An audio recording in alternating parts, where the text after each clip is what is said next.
비트코인이 원화 가격으로 4천만 원을 돌파했네요, 여러분들. 과연 단기 반등장일까? 아니면 상승장의 시작점일까? 그것에 대해서 오늘 고민을 한번 해볼까요, 여러분들? 개인적으로 지금 비트코인 상승이 반등 뒤에 하락한다 해도 어차피 그 하락을 기다리는 사람들은 하락을 한다 해도 쉽게 접근할 수 없습니다. 그 이유는 비트코인이 지금 가격이 꽤 높아졌어요. 자, 우리가 3만 달러 이렇게 생각하면은 조금 싼 것 같지만 원화로 4천만 원입니다. 비트코인이 지금 현재 1비트가 4천이고요.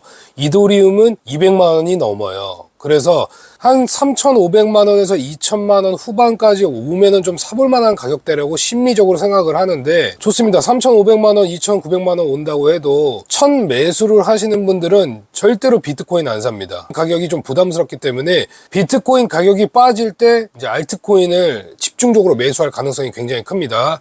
자, 이것이 바로 트릭이고 함정이라는 것을 내년 이맘때쯤이면 여러분들이 잘 아실 거라고 저는 생각합니다. 저는 시장을 대응하고 그 상황에 맞춰서 항상 투자를 하는 사람이기 때문에 시나리오 매매가 가장 중요하고 큰 그림을 보면서 가야 됩니다, 여러분들. 단기적인 방향성에 흔들리지 마시고요.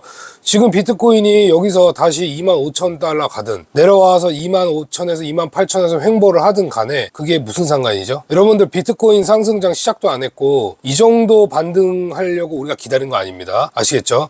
비트코인 최소 4만 달러, 5만 달러 돌파를 해야지 시장에 환호성이 들리지, 그래야 내가 조금 투자하기를 좀 잘했다 이런 생각이 들지. 비트코인 지금 단기 10% 반등했죠. 암호화폐 시장에서 여러분들 그릇 20배, 30배 또는 인생 역전을 꿈꾸고 계신 분들이 과반수 이상입니다. 이런 작은 흔들림에 절대로 흔들리지 마십시오. 아직 시간은 많습니다. 그리고 기회는 계속 올 것이라고 저는 생각하고 있습니다. 자, 만약에 비트코인이 어설프게 하락을 해가지고 또 오랜 시간 횡보하면은 죽어도 못 사요. 저 역시도 애매한 가격이기 때문에 차라리 움직임이 조금 변동성이 크면 좋거든요. 2022년도가 변동성이 컸잖아요. 하락 추세로 계속 내려갔잖아요. 차라리 그게 때려 맞으면서 물리면서 사기 편한 거예요. 사면 계속 떨어지잖아요. 차라리 그게 난 겁니다.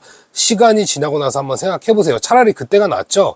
공포에 매수해서 물려도 폭락해도 매수해서 계속 가다 보면 좋은 장을 만나면 여유롭게 갈 수 있잖아요. 하지만 지금 비트코인이 여기서 빠져도 최하 30% 빠져야 조금 매수해 볼 만하지, 적당히 5% 10% 하락하면서 시간적으로 한 두세 달 횡보하면은 이거는 매수세가 들어오지 않을 것이고 개미들은 못 달라붙죠. 개미들은 완전히 추세를 돌파할 때 큰 매수세가 들어옵니다. 즉 4만 달러, 5만 달러 본에서 많은 사람들이 들어온다는 생각을 저는 갖고 있기 때문에, 즉 그 구간까지 간 다음에 한 30% 40% 빠지면 어떻게 되겠습니까? 3만 불, 2만 불 후반까지도 내려올 수 있다는 거겠죠. 이렇게 시나리오를 짜고 가시는 게 지금은 가장 중요하다. 결국 비트코인의 호재는 여러분들 유동성과 그 다음에 이제 금리 인하 기대감이죠. 그 다음에 반감기는 우리가 다 아는 호재고, 자, 그리고 미국 대선도 있고 ETF도 있고, 생각해보면은 초특급 대형 호재들인데 시장에 반영을 안 해주고 있어요. 무엇이 우리를 가로막고 있죠? 리세션입니다. 미국 기업의 실적 둔화 이런 것들이 사실은 나스닥은 비트코인이랑 조금 같이 움직이는 경향이 있으니까 결국에는 나스닥을 조금 잘 봐야 돼요. S&P 500이랑 이런 큰 지수들이 비트코인을 조금 왔다 갔다 하게 만드는 요소지만 결국에는 주식시장의 안정이 비트코인의 큰 상승을 불러일으킬 수도 있겠다. 시장의 안정화가 가장 중요하고, 폭락이 아닌 안정화 단계가 다가온다면은, 안정화가 되면은 사람들이 투자하는 마음이 떨어져요. 오히려 고수들은 하락이 나올 때 흥분을 하고 하수들은 하락이 나올 때 시장이 끝날 것 같은 생각을 갖고, 이 고수분들은 또 시장이 폭등장이 오거나 어마어마한 상승장이 올 때부터는 꽤 보수적으로 행동하죠. 그것을 잘 생각해야 돼요, 여러분들. 지금은 여러분들 차트도 좋은데 심리 싸움입니다. 비트코인 가격을 보고 심리적으로 접근을 하시길 바라겠습니다. 이 정도 가격이면 괜찮다. 고점에서부터 이만큼 빠졌고 회복이 내가 생각했을 땐 큰 회복세가 안 나왔는데, 이렇게 차트적 그림을 보면서 이 정도면은 괜찮다, 이런 식으로 마인드를 좀 바꿔보세요. 너무 비트코인 4천만 원, 3만 달러 이렇게 생각하면은 암호화폐 시장에서 굉장히 힘들어져요. 매수하기 힘들어요. 그리고 비트코인은 항상 비쌉니다. 자, 악재가 리세션이 있고 기업들 실적 둔화가 있고, 그 다음에 상업용 부동산 리스크가 있겠죠. 이 리스크는 이제 시장이 다 알고 있는 리스크고, 알고 있는 것들이 터질 때는 어느 정도 대비가 된 상태에서 터진다고 생각을 해야 되기 때문에 2022년도 같은 폭락은 이제 관점을 서서히 폐기를 하면서 시장을 바라보는 게 저는 제일 중요하다고 보고 있습니다.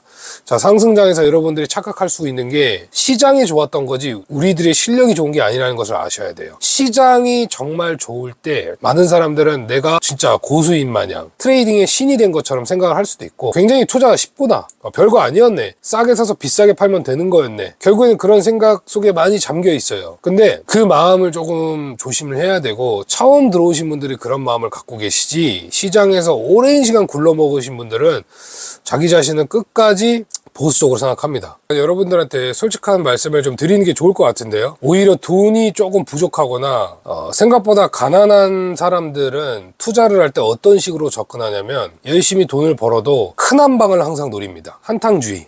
그걸 한번 잘 생각해 보셔야 돼. 저 역시도 마찬가지였지만 돈이 많은 사람일수록 안전한 투자를 할 거고, 시드가 적은 사람일수록 한탕주의에 빠져드는 겁니다. 이게 진짜 무서운 거예요. 그래서 이 부동산이라고 하면 서울로 진입하시는 분들은 엄청난 노력을 해서 서울 안으로 핵심지로 들어오려고 하시는 분들이 있는 반면에, 그냥 그 생활에 안주하시는 분들이 있어요. 아, 나는 서울 중심지에는 못 살고 그냥 이렇게 살고 이렇게 쓰고 적당히 벌어서 적당히 살면 그냥 인생 그게 행복한 거 아니야? 근데 생각해보면은 시간이 흘렀을 때 보니까 행복한 게 아니더라고요. 생각보다 핵심 지역으로 들어가기 위해서 내 삶의 태도가 완전히 변한다는 거죠. 어떻게 행동해야 되겠습니까? 그 소수의 안으로 들어가기 위해서 정말 남들과는 좀 다른 스타일로 가야 되겠죠. 그래서 시드가 적다고 해서 큰 한탕주의에 빠지지 마시고 큰 도박하지 마시고, 여러분들 차근차근 적금 붙듯이 단기 적금도 있고 1년 적금도 있고 6개월 동안 한 달에 100만 원씩이라도 한번 비트코인, 이더리움 위주로 한번 해볼까. 아직도 늦지 않았다고 생각합니다. 개인적으로. 특히 이더리움은 더 늦지 않았다고 생각하고 있어요. 한 달에 100만 원? 50만 원? 6개월, 1년만 하면은 이더리움 여러분들 3, 4개도 모을 수 있어요. 사람들 입방아에 올라가는 게 비트코인 말고 이더리움 2천만 원, 3천만 원 돌파한다고 지금부터 많이 떠들어대고 있어요. 기대 수익이 훨씬 크고 안전마진이 제대로 나오는 게 비트 이더입니다. 확실한 수익을 주는 것부터 먼저 시작하시는 게 도움이 되지 않을까 저는 생각하고 있고요. 질문이 많아서 그런 겁니다. 비트를 사야 돼, 이더를 사야 돼, 리플을 사야 돼, 도지를 사야 돼, 솔라나를 사야 돼. 항상 똑같은 질문이 1년째 물어봐 주신 건 너무 감사한데 제 답변은 앵무새처럼 똑같아요. 비트코인, 이더리움 들고 가다가 나중에 골라 잡자, 그렇게 생각하고 있고, 개인적으로 좋게 보이는 코인은 없습니다. 이제는 언급할 이유도 없고, 좋게 보이는 코인은 그 시기가 왔을 때 좋게 보이는 코인이 있으니까 지금부터 그 코인을 잘 찾아내려고 생각하지 마시고 편안하게 시간을 보내야 돼요. 지금은 조금 올랐다고 흥분할 필요도 없고 여기서 하락한다고 해도 실망하지 마세요. 그리고 코인 중에서 암호화폐 시장에서 반드시 살아남을 코인이 어떤 게 있을지 한번 생각을 해보셔야 돼. 반드시 살아남는 게 비트, 이더 제외하고 그 코인을 장기적으로 끌고 가는 전략은 나쁜 전략은 아니라고 보고 있습니다. 그리고 조금 조심스러운 발언이지만 참고만 하세요. 지금 현재 현금 100% 들고 계신 분들 분명히 있습니다. 아니면은 한 비트코인, 이더리움을 한 10%에서 20% 정도밖에 매수를 못했는데 올라가가지고 급한 마음 갖고 계신 분들에게 제가 감히 말씀드리면 가격에 들어가는 거는 조금 오버합니다. 마인드나 트레이딩 하는 약간 센스가 전혀 없는 겁니다. 지금 비트코인이 10% 올랐는데 올라갔네 하고 사는 버릇을 가지면 안 되고요. 만약에 이게 더 상승한다고 해도 그냥 지켜봐야 됩니다. 현금 100%이신 분들은 정말 어렵죠?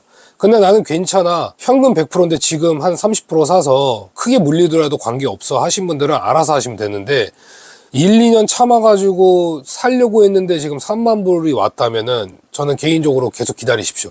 그리고 추세가 한 번은 하락으로 가는 흐름이 있을 거예요. 그게 각도가 좀 가파를 수가 있거든요.